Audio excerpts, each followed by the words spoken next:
নির্বাচন পরবর্তী সময়ে নীতির ধারাবাহিকতা এবং সুশাসন নিশ্চিত করাই বিনিয়োগকারীদের আস্থা ফেরানোর প্রধান শর্ত হবে।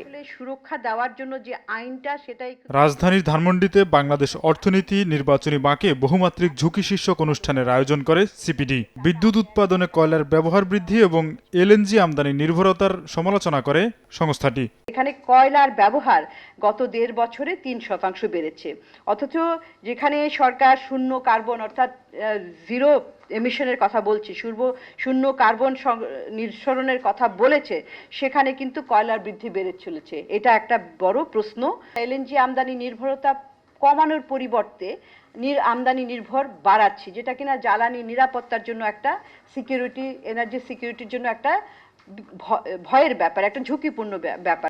ব্যাংক খাতে আস্থা ফেরাতে বিশেষ আদালত গঠনের সুপারিশ করে সিপিডি। নির্বাচন পরবর্তী সরকারকে সরকারি অর্থ ব্যবস্থা, মূল্যস্ফীতি, কৃষি সহ 7 খাতকে গুরুত্ব দিয়ে কাজ করার আহ্বান জানায় সংস্থাটি।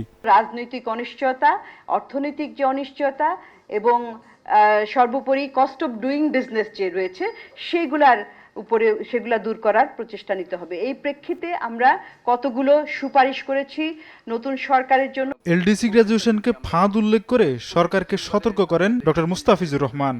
ঋণ ফাঁদের দিকে আমরা পড়ে যেতে পারি। অনেক সময় আমাদের মতো দেশ যেগুলো নাকি লো ইনকাম কান্ট্রি থেকে লোয়ার মিডল ইনকাম কান্ট্রি হয়েছে, তারা লোয়ার মিডল ইনকাম ট্র্যাপে পড়ে যায়।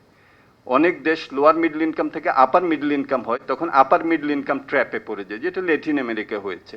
আমাদের এই অঞ্চলে কিন্তু বেশ কিছু দেশ লোয়ার মিডল ইনকাম ট্র্যাপে পড়েছে, যে এটা সমার্থক হলো ঋণ ফাঁদের সাথে।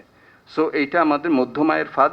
এদিন 2025-26 অর্থ বছরের প্রথম 6 মাসের অর্থনৈতিক পরিস্থিতির পর্যালোচনা তুলে ধরে সংস্থাটি। জুলাই অগাস্ট।